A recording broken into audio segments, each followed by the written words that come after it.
आते हैं। तन मन धन तुझको भेंट चढ़ा के, करते हैं हम तुझे साष्टांग प्रणाम। अनुग्रहकारी प्रिय प्रभु जी, तेरी शरण में हम आते हैं। हर दिन तू हमें आशीष देता, गिरने से हमको बचा के तू रखता। हर दिन तू हमें आशीष देता, गिरने से हमको बचा के तू रखता। जीवन के इस लंबे सफर में तेरा वचन ही राह दिखाता।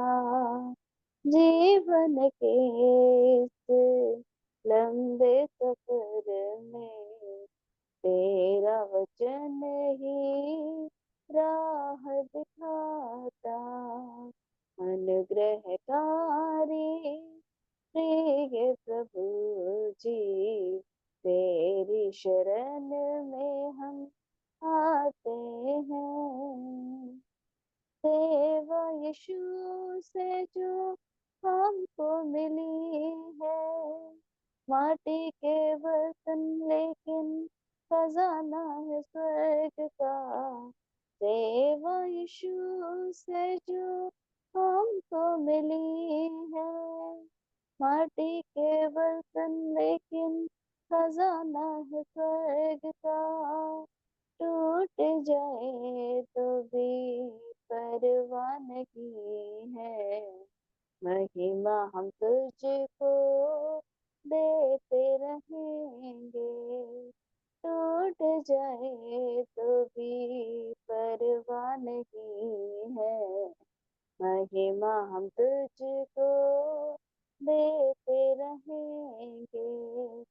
अनुग्रहकारी प्रिय प्रभु जी, तेरी शरण में हम आते हैं। तन मन धन तुझको भेंट चढ़ा के, करते हैं हम तुझे साष्टांग प्रणाम। शालोम शालोम और शालोम। प्रभु यीशु की शांति जो समझ से बाहर है, जिसके लिए प्रभु 2025 साल पहले आए और अपने काम को पूरा किया है, उसके लिए हम धन्यवाद देते हैं और उस शालोम में आगे बढ़ते हैं। जैसा कि हमारी एक थीम है कि हम सत्य को जानेंगे और सत्य हमें स्वतंत्र करेगा। इस श्रेष्ठ गीत की किताब से हम बहुत से बाइबल के सत्यों को जान रहे हैं, जो हजारों साल पहले सुलेमान के द्वारा लिखे गए, जो 2025 साल पहले पूरे हुए और जो अभी भी पूरे हो रहे हैं। प्रभु का धन्यवाद हो, उसकी स्तुति और उसकी बड़ाई और उसकी प्रशंसा हो। हम जानते हैं कि किस प्रकार से जब जब एक विश्वासी ने अपना कदम उठाया, एक कदम उठाया, उसको ढूंढा और उसको उसका प्रेमी उससे मिल गया, यीशु मसीह उससे मिल गया है। और हमारे जीवन में भी ये होता है। कई बार हम सोचते हैं कि हम हमने ये गलती कर दिया, हमने ठीक से प्रभु की बात सुनी नहीं, इसलिए हम प्रभु की जो पवित्र आत्मा की उपस्थिति को हम अनुभव नहीं करते हैं। परंतु अगर अनुभव नहीं करते हैं, ऐसा नहीं कि वो हमारे साथ नहीं है, वो हमारे साथ है। और जब हम उसके बाट जोते ढूंढते, वो हमें मिल जाता है और फिर एक परफेक्ट यूनियन फिर से हो जाता है। एकदम एक हो जाते हैं। पिता पुत्र पवित्र आत्मा और स्नेहलता एक हो जाते हैं। पिता पुत्र पवित्र आत्मा और अनीता एक हो जाते हैं, स्मिता एक हो जाते हैं, आरती एक हो जाते हैं प्रभु के साथ। प्रभु का धन्यवाद। और हम अब 4th अध्याय में आ गए हैं, जहां पर कि जब एक परफेक्ट यूनियन हो गई है एक विश्वासी की और प्रभु यीशु मसीह की, एक प्रेमी की और एक प्रेमिका की, क्योंकि प्रेमिका जंगल में चली गई थी, प्रभु उसको लेकर आ गया क्योंकि उसने उसे पुकारा है, उसे उसने ढूंढा है और उसने पा लिया है। मेरे मैं प्रभु को धन्यवाद देती हूँ इस वचन के लिए। और हम देखते हैं कि जब एक परफेक्ट यूनियन में आ गए हैं, तब प्रभु यीशु मसीह क्या करते हैं, अपनी दुल्हन की, अपनी प्रेमिका की, एक विश्वासी की बड़े ऊंचे स्वर से जो है उसकी प्रशंसा करते हैं। हम लोग जैसे जब हम लोग मिलते हैं तो हम क्या करते हैं, हम लोग प्रभु की स्तुति करते हैं, आराधना करते हैं, उसके साथ एक यूनियन हो जाते हैं, हम प्रभु के साथ उसके साथ एक हो जाते हैं। और फिर उसके बाद प्रभु हमारी प्रशंसा कर रहे हैं, हम भी प्रभु की प्रशंसा करते हैं, परंतु प्रभु हमारी प्रशंसा करते हैं। सपन्या उसका 3 का 17, सपन्या 3 का 17 बहुत इस पूरे जो 4th अध्याय है और ये पूरा जो श्रेष्ठ गीत है उसको उसको उसको प्रकट करने के लिए सपन्या ने भी भविष्यवाणी की थी, जो भविष्यवाणी पूरी हुई। और हम उसको देखते हैं, और वो क्या भविष्यवाणी थी, उसने कहा था सपन्या ने 3 का 17 में, तेरा परमेश्वर यहोवा तेरे बीच में है। वो वो सालों साल पहले इस बात को, प्रभु यीशु मसीह के आने से पहले पुराने नियम में इस बात को कह रहा है कि तेरा यहोवा परमेश्वर तेरे बीच में है, तेरे अंदर है। इस बात की वो भविष्यवाणी कर रहा है। और जब वो तेरे अंदर है, तब वो क्या है कि वो उद्धार करने में पराक्रमी है। वो जो है उद्धार करता है, वो पराक्रमी है, वो पूरी तरह से जो है वो तुझे तुझे जो है वो तेरा उद्धार वो करेगा। और अब हम कहते हैं कि वो कर दिया, उसने उद्धार कर दिया। सपन्या ने जो कहा वो पूरा हुआ, प्रभु श्रेष्ठ गीत के समान। और वो उद्धार करने में पराक्रमी है, वो तेरे कारण आनंद से मगन होगा। हालेलुया। वो तेरे कारण, जो जो जो कलीसिया है, उसको कह रहा है कि जब एक समय आने वाला है, जब मैं तेरे कारण, तेरे अंदर जब मैं इस उद्धार के काम को देख लूंगा, तो मैं तेरे कारण आनंदित होऊंगा। और आगे लिखा है, अपने प्रेम के कारण या मारे चुपका रहेगा। वो पूरे पुराने नियम के समय चुपका रहा, परंतु वो उसने सोच लिया था कि मैं न केवल यहूदी जाति के लिए इस प्रकार का उद्धार का काम करूंगा, परंतु मैं सारे जगत के विश्वासियों के लिए, जो विश्वास करने वाले हैं उनके लिए मैं काम करूंगा। परंतु वो यीशु मसीह के आने से पहले चुपका रहा। कुछ कुछ लोगों के ऊपर प्रकट करता था, जो पुराने नियम के भविष्यवक्ता थे, उनके ऊपर प्रकट किया उसने। और इसलिए पुराने नियम का जो पुस्तक है हमारे पास है, केवल यहूदी जाति के ऊपर अपने आप को प्रकट किया, परंतु सारी दुनिया के सामने वो प्रकट नहीं था, हमारे सामने वो प्रकट नहीं था, हमारे सामने वो चुपका हुआ था। और फिर उसके बाद नए नियम में क्या होता है, फिर ऊंचे स्वर से गाता हुआ तेरे कारण मगन होगा। वो ऊंचे स्वर से गाएगा। एक दिन आने वाला है जबकि 35 का दिन आ जाएगा, जब मेरा बेटा प्रभु यीशु मसीह इस दुनिया के पापों को अपने ऊपर उठा लेगा। जो स्तर उसका होना चाहिए, उसका वो स्तर में नहीं चल पाया, पाप हो गया उससे, उसके पाप को वो उठा लेगा, उसका बोझ अपने ऊपर ले लेगा, उसके अधर्म को, जो कि सही तरीके से ईश्वर को नहीं पहचानते थे, ना पुरानी कलीसिया और ना अभी के लोग नहीं जानते, परंतु उसका ये जो अधर्म है उसका मतलब यही है कि परमेश्वर को सही रीति से ना जानना ही अधर्म है। उसके पाप को भी वो अपने ऊपर उठा लेगा। और वो अपराध को क्षमा करेगा। जानने के बाद भी हमने जो है उसको उसकी कहना नहीं माना, अनाज्ञाकारिता में चले, और ये जो था अपराध था, जिसकी सजा जो थी वो बहुत भयंकर थी। परंतु यहाँ सपन्या कह रहा है कि मैं प्रभु यीशु मसीह जो है वो उद्धार, प्रभु पिता परमेश्वर उद्धार को यहाँ भेज देंगे। और पहले तो वो पुराने नियम में चुपचाप है, बहुत थोड़े लोगों पर अपने आप को प्रकट किया है, परंतु पैंतीकुस के दिन सारे जगत में वो अपने आप को प्रकट कर देगा। और उस समय से लेकर आज दिन तक अपनी कलीसिया को देखकर यीशु मसीह बहुत आनंदित होते हैं, ऊंचे स्वर से गाते हुए मगन होते हैं। किसके किसके लिए गा रहे हैं?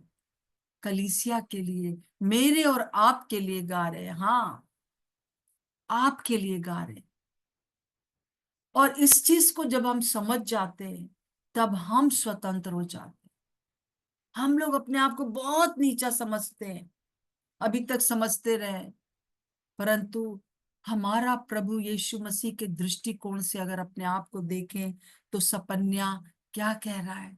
मैं एक बार आपके सामने फिर से इस वर्ष को पढ़ूंगी ताकि आप इसको समझ जाएं कि प्रभु जो है इस चौथे अध्याय में आकर क्यों अपने अपनी जो प्रेमिका है, जो जो विश्वासी है, जो नए नियम के विश्वासी हैं, उनकी उनके उनको उनके लिए गा रहा है, उनको उनकी प्रशंसा कर रहा है। क्यों कर रहा है? तो यहाँ पर लिखा है सपन्या 3:17 में, तेरा परमेश्वर यहोवा तेरे बीच में है, हमारे अंदर आ गया है। वो उद्धार करने में पराक्रमी है, उसने उद्धार कर दिया। अभी हमने पैशन वीक में देखा, पूरा कर दिया। वो तेरे कारण आनंद से मगन होगा।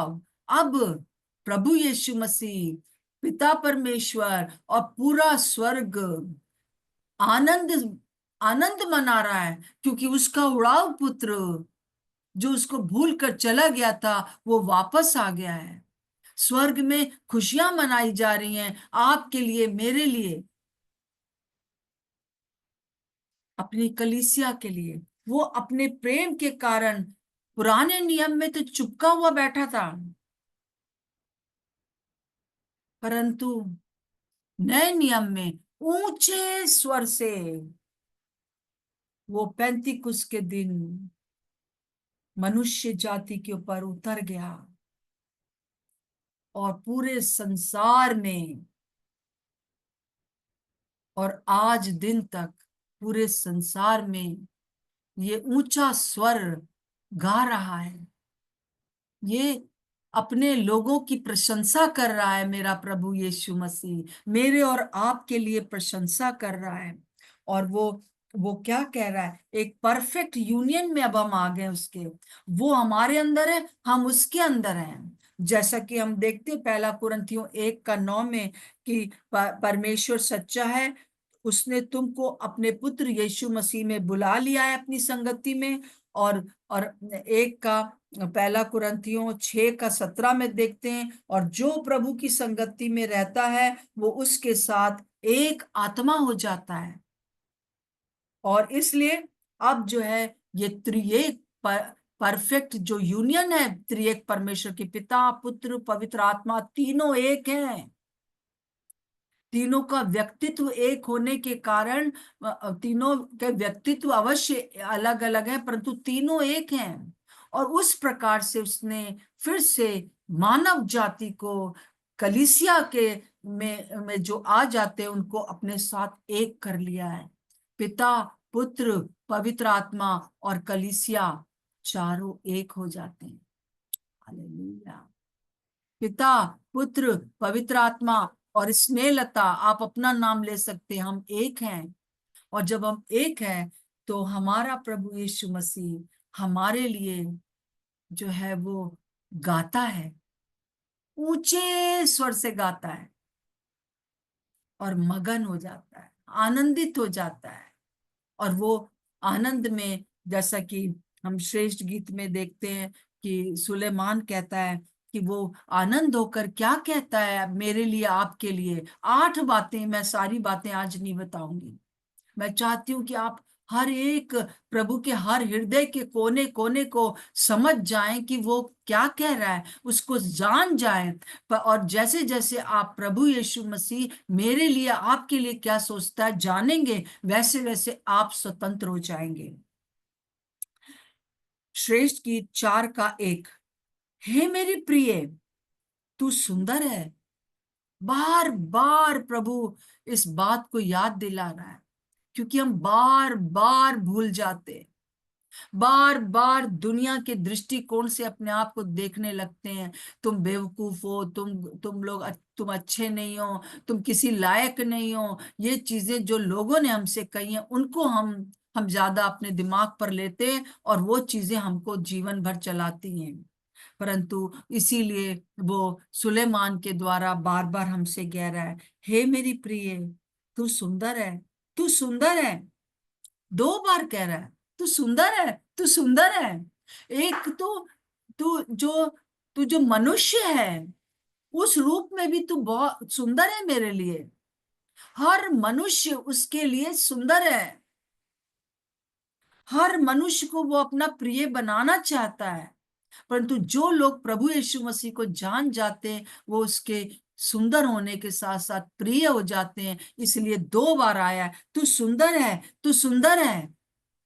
मानव रूप में तो तू सुंदर है ही, मेरे लिए बहुत इंपॉर्टेंट है। पर जब तू मेरी प्रिय बन गई है, जब तूने मुझे जान लिया है, तो तू मेरे लिए सुंदर है, बहुत सुंदर है। प्रभु आपके लिए कह रहे हैं।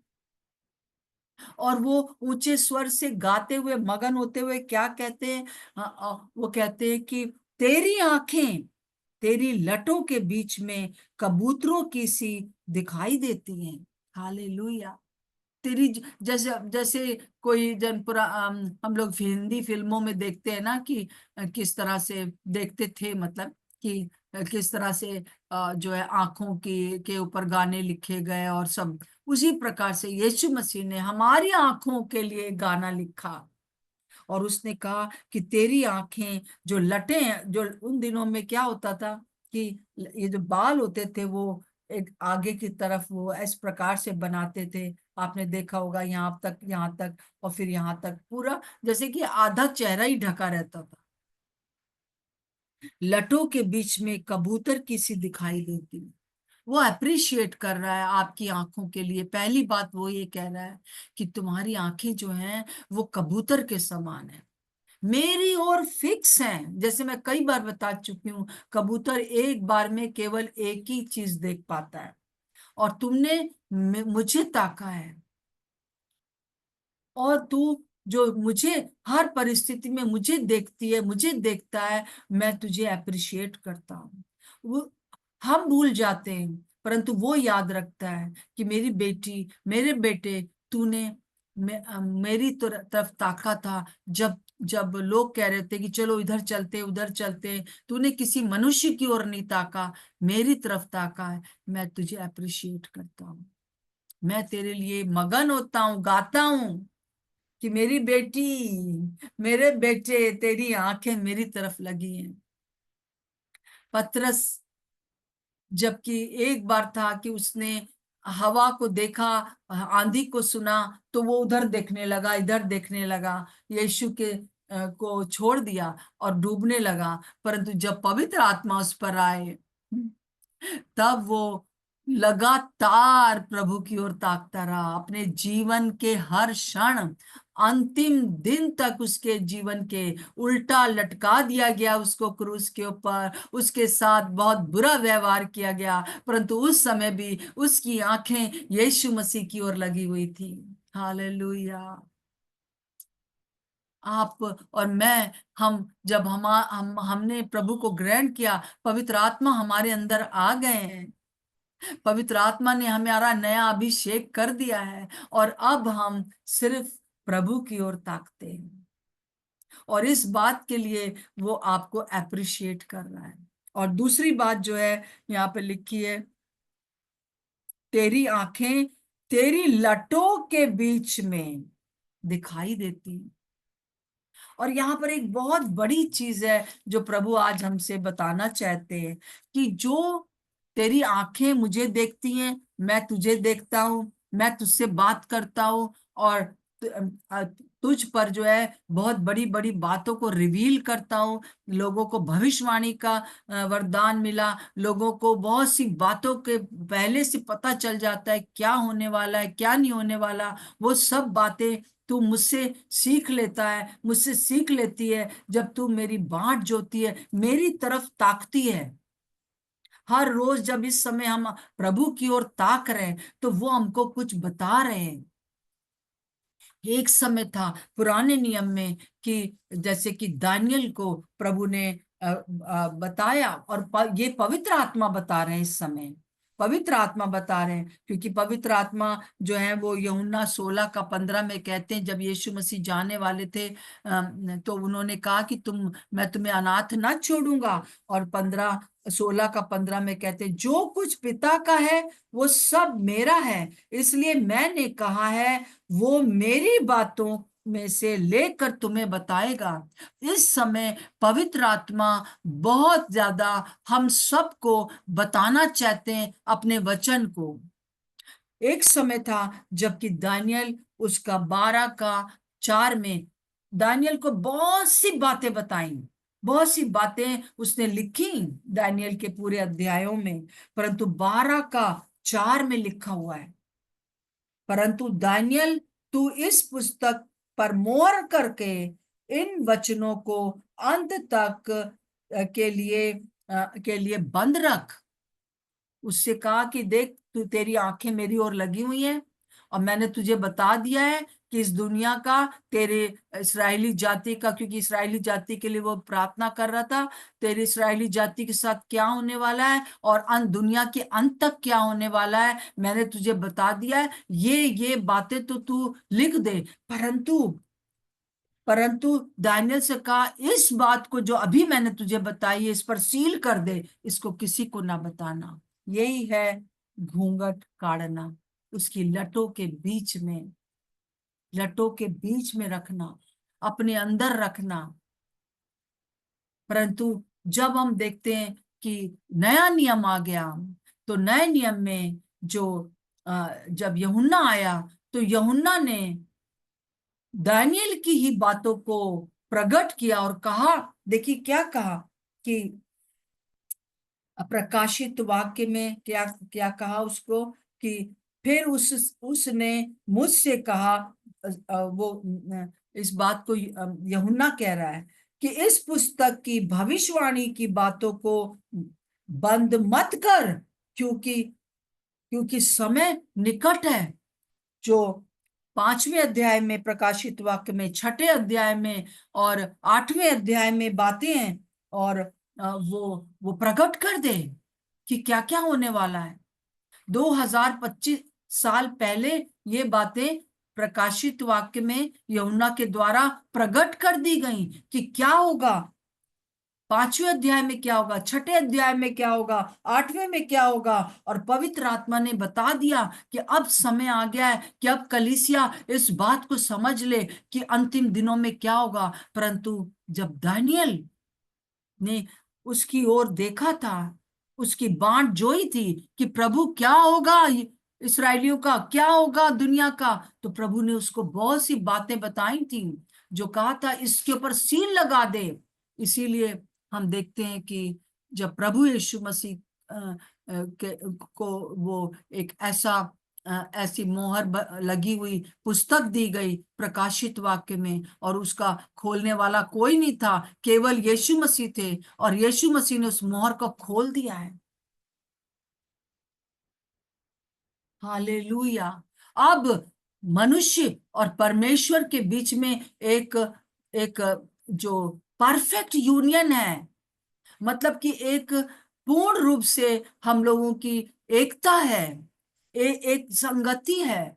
और उस संगति में मेरे प्रियो, आप सब जितने यहाँ पर हो, आप सब बहुत इंपॉर्टेंट है।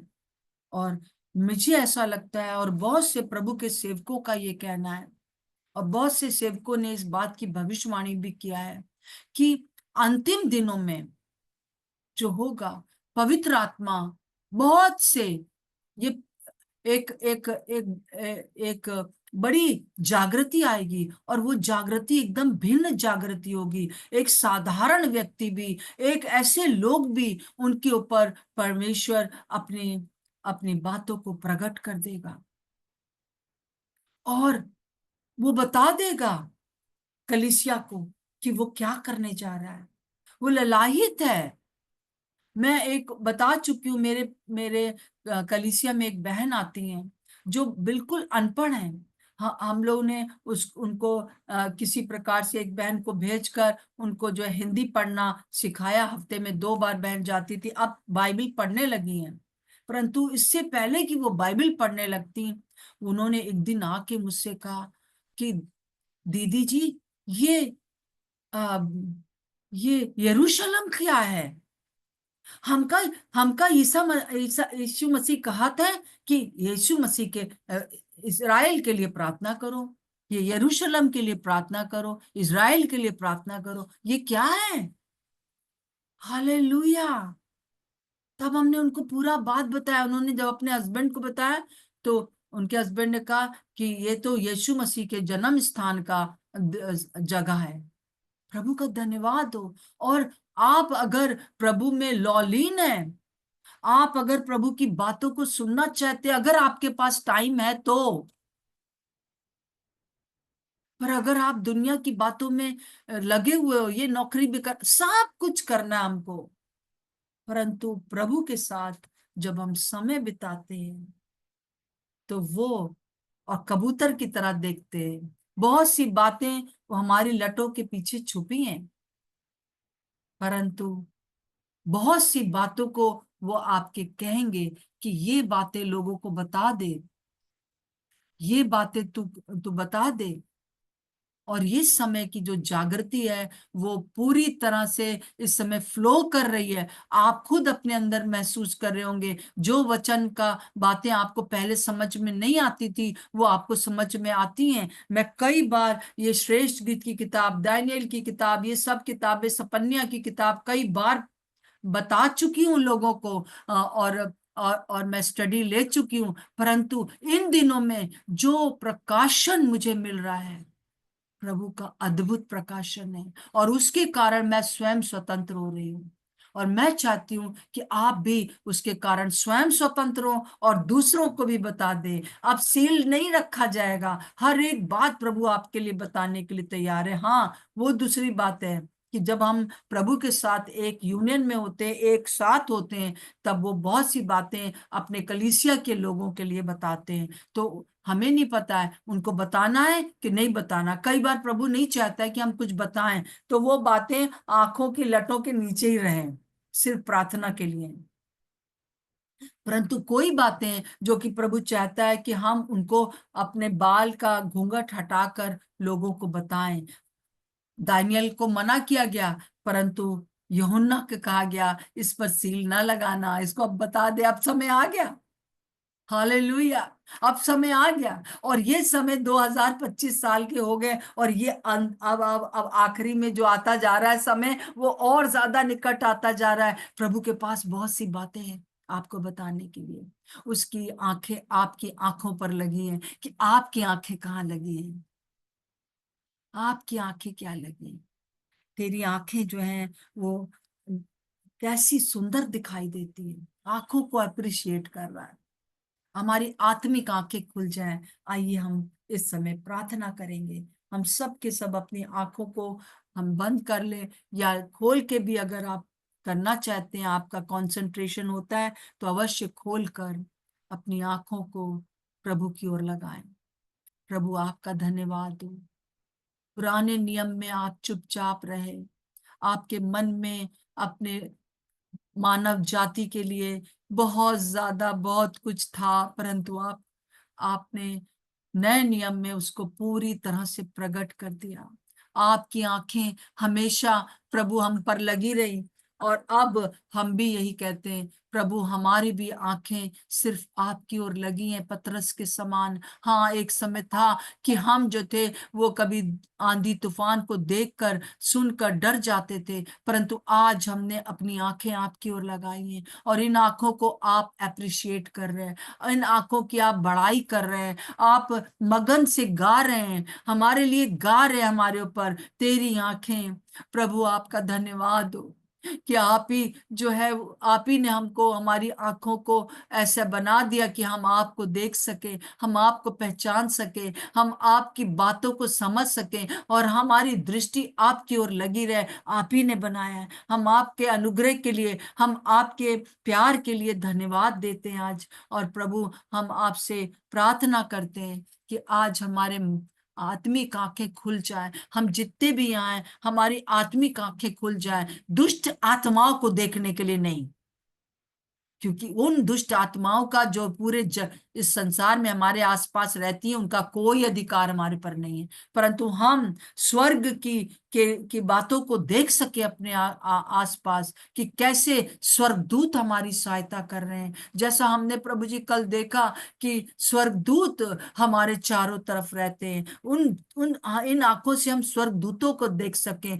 पॉजिटिव बातों को देख सकें।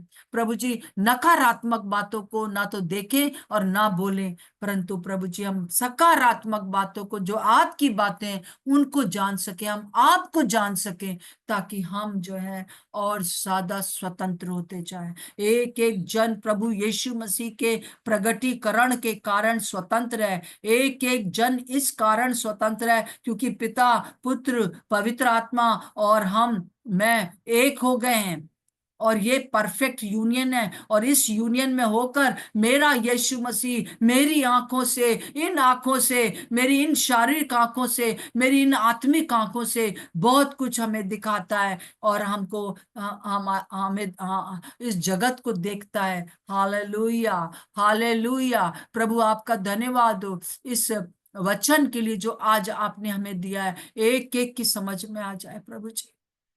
प्रभु, आपने कहा है कि आप इन अंतिम दिनों में ये जागृति भेज रहे हैं कि लोगों को मेरे वचन समझ में आ जाएंगे, मैं उन पर प्रकट करूंगा।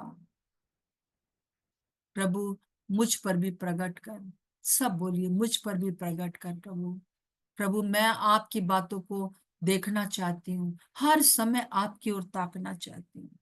ये चाहे दानियल था, चाहे यूहन्ना था, दोनों ने उस समय प्रभु आपकी बातें लिखी जब वो बहुत परेशानी में थे, जब वो काले पानी की सजा में थे, जब दानियल एक गुलाम के रूप में बाबुल में था, यरूशलेम में नहीं रह सकता था, परंतु उस बाबुल में भी, उस बंधुआई में भी आपने उसकी आत्मिक आंखों को खोल दिया कि वो आज तक की बातों को जान सका। प्रभु आपका धन्यवाद। और जो कुछ भी दानियल ने अपने पुस्तक में लिखा, एक एक बात पूरी हो चुकी है, और जो रह गई है वो भी पूरी हो रही है। प्रभु आपका धन्यवाद हो। आज हम अपने आप को आपके सामने समर्पित करते हैं, चाहे कितनी भी सताव के बीच में हम हैं, चाहे अपने परिवारों वालों का सताव है, चाहे बाहर वालों का सताव है, चाहे कलीसिया में सताव है प्रभु जी, क्योंकि कलीसिया के अंदर भी भेड़ के जैसे लगने वाले भेड़िए बैठे हुए हैं प्रभु जी।